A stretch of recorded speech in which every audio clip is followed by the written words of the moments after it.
Hello, my dear students. How are you all? I hope all of you are fine. So, as you are aware, we have completed lesson 5 measurement of length and motion. And today we are going to start with the summary and exercises given in the book.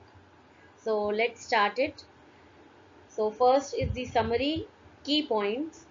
The International System of Units (SI units) has been adopted by countries as standard units of measurement. So the International System of Unit मतलब SI unit को countries ने adopt किया है as a standard unit of measurement. So measurement के standard unit के लिए हम क्या use करते हैं? SI unit. The SI unit of length is meter. Its symbol is M. So SI unit क्या है लेंथ का? मीटर. और इसका सिंबल क्या है? M in lower case. 1 kilometer is equal to 1000 meter.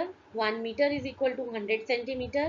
1 centimeter is equal to 10 millimeter. When distance is stated with respect to a fixed object or point, then this point is called a reference point. तो जब distance को एक fixed object के साथ हम देखते हैं, fixed object या फिक्स्ड पॉइंट के साथ हम उसको कैलकुलेट करते हैं, उस पॉइंट को बोलते हैं reference point. An object is said to be in motion if its position changes with respect to referral point with time. तो एक ऑब्जेक्ट तभी मोशन में होता है जब उसकी पोजीशन चेंज होती है रेफरेंस पॉइंट के साथ with time. When an object moves along with a straight line, जब एक ऑब्जेक्ट स्ट्रेट लाइन में मूव करता है, इस तरह के मोशन को हम कहते हैं linear motion. When an object moves along the circular path, its motion is called circular motion. जब एक ऑब्जेक्ट सर्कुलर पाथ में मूव करता है तो इसको हम क्या बोलते हैं? Circular motion. When any object moves to and fro about any fixed position, जब एक object to and fro position में मूव करता है उसको हम क्या बोलते हैं? Oscillatory motion. So these were the key points summary. Let's come to the question answers. Let us enhance our learning. Question number 1. Some lengths are given in column 1 of table 5.5. Some units are given in column 2. Match the lengths with the unit suitable for measuring those lengths. हमें क्या करना है? Column 1 और column 2 में हमें यहाँ पर column 1 में कुछ लेंथ्स दी हुई हैं, कॉलम 2 में हमें कुछ यूनिट्स दिए हैं. तो हमें चेक करना है कि हम किसको किसके साथ मैच करेंगे. Distance between Delhi and Lucknow kilometre. thickness of a coin millimeter. Length of an eraser centimeter. Length of a school ground meter.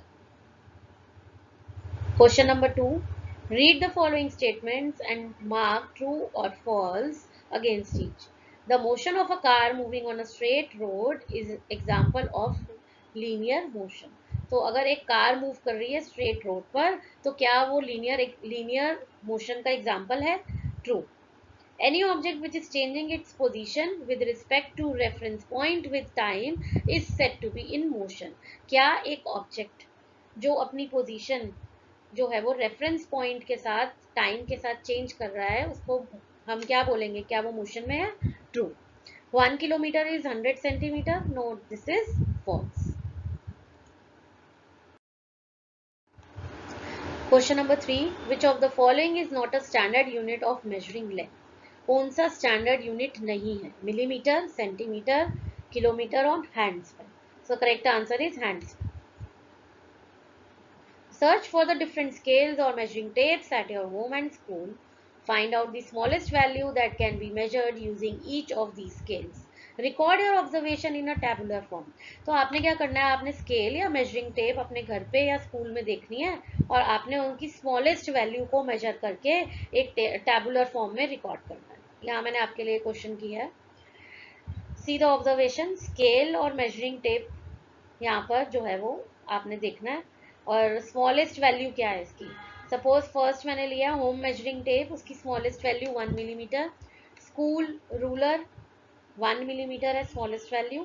Tailors measuring tape जो घर में पड़ी थी तो वो 1 millimetre. Metal measuring rod 1 millimetre. तो इस तरह से आपने एक टेबल बनाना है. Suppose the distance between your school and home is 1.5 kilometre, express it in metres. हमें हमारे जो डिस्टेंस है स्कूल और घर के बीच में वो 1.5 किलोमीटर है. ठीक है, आपको क्या करना है इसमें, आपको इसको मिलीमीटर, आपको इसमें मीटर में कन्वर्ट करना है इसको. तो the distance between school and home is 1.5 kilometre. तो हमें 1 किलोमीटर में 1000 मीटर होते हैं, तो हमें क्या करना है, 1.5 को हम 1000 से मल्टीप्लाई कर देंगे, तो आंसर आएगा 1500 मीटर्स. ठीक है. Next question. Take a tumbler और a bottle, measure the length of curved part of the base of glass और बॉटल एंड रिकॉर्ड इट. आपने क्या करना है, एक टम्बलर या बॉटल लेनी है और major the length of curved part of the base, और जो वो ग्लास या बॉटल है उसके नीचे की जो बेस होती है उसका वो कर्व्ड पार्ट है उसकी आपको लेंथ बतानी है और रिकॉर्ड करना. ठीक है.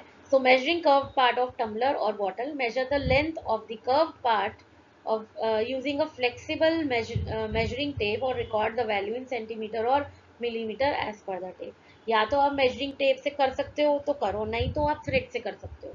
You can even use a thread to thread से आप उसको tie कर दोगे curved area को, और उसके बाद आप उसको निकाल कर उसको measure कर सकते हो measuring tape से. So you can use measuring tape or you can use thread. Measure the height of your friend and express it in metre, centimetre and millimetre. आपने अपने फ्रेंड की हाइट को मीटर, सेंटीमीटर और millimetre तीनों में express करना है. तो यहाँ पे मैंने एक हाइट ली है इन मीटर्स 1.5 मीटर, सेंटीमीटर में 150 सेंटीमीटर और मिलीमीटर में 1500 millimetre. Okay, so this way you have to find out and express in terms of meter, centimeter and millimeter. Question number 8. You are given a coin. Estimate how many coins are required to be placed one after the other lengthwise without leaving any gap between them to cover the whole length of the chosen side of notebook. Verify your estimate by measuring the same side of the notebook and the size of the coin using a 15 centimeter scale. आपने क्या करना है, आपको एक coin दिया गया है, आपको उस कॉइन को एक के ऊपर एक प्लेस करना है लेंथ वाइज, और एक नोटबुक दी गई है, ये देखना है कि उसमें कोई गैप ना रहे और लेंथ वाइज आपको कॉइन्स उसमें लगाने हैं. तो आपने अपने आप से एस्टिमेट करनी है कि क्या लेंथ होगी, क्या साइज होगा नोटबुक का और क्या साइज होगा कॉइन का. Suppose the length of notebook is 30 centimetre. अगर उसकी लेंथ 30 सेंटीमीटर है, then size of the coin, अगर कॉइन का साइज में मेजर करूँ 2.5 सेंटीमीटर आता है, तो अगर हम इसको एस्टिमेट करें तो कितने कॉइन्स चाहिए, 30 डिवाइड बाय 2.5, तो 12 coins are required to cover the notebook. Question number 9. Give two examples each for linear, circular and oscillatory motion. Examples of linear motion: car moving on a straight road, a person walking straight. Linear मतलब straight चलना. Circular, Ferris wheel, the motion of a ceiling fan. Circular मतलब circular path पे move करना. Oscillatory, to and fro. Pendulum of a clock, the motion of a swing. Question number 10. Observe different objects around you. It is easier to express the length of some objects in millimeter, some in centimeter and some in meter. Make a list of 3 objects in each category and enter them in table 5.6. यहाँ पे क्या करना है, आपको size दिए हुए हैं millimetre, centimetre, metre. आपको इनके तीन तीन ऑब्जेक्ट लिखने हैं जिनकी हम लेंथ मेजर करेंगे. जैसे यहाँ मैंने दिया मिलीमीटर में thickness of a coin, width of a pencil, thickness of a book cover. Centimetre में हम क्या मेजर कर सकते हैं, length of a pen, width of a notebook, height of a coffee. Metre, height of a door, length of a table, height of a person.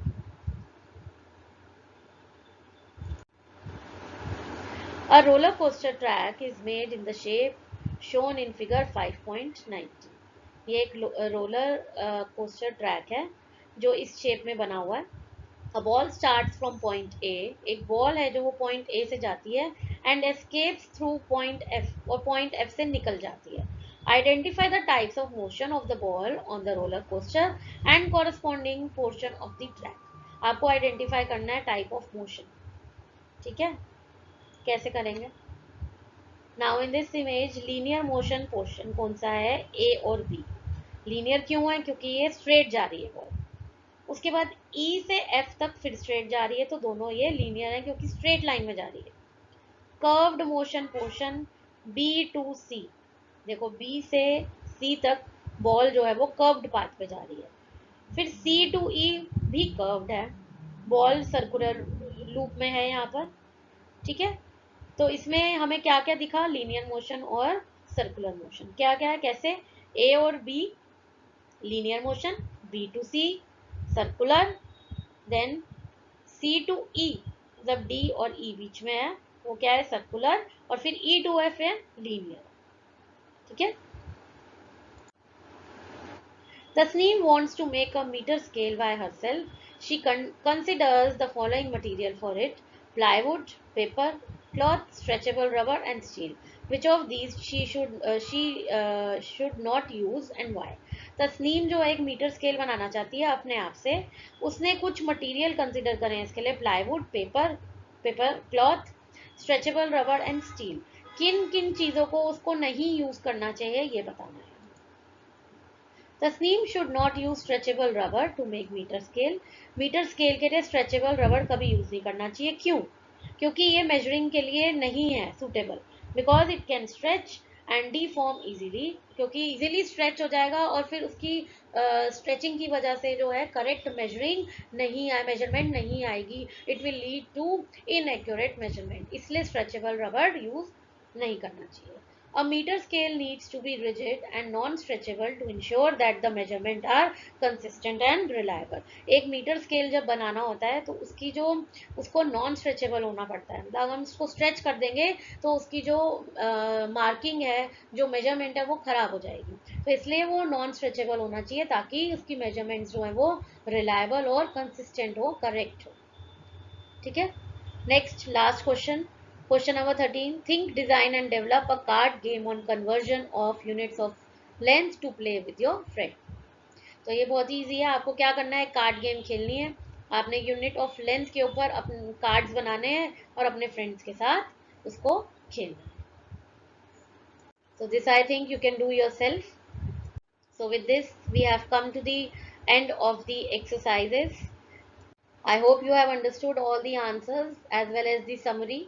Now I'll meet you soon with the important points of this lesson.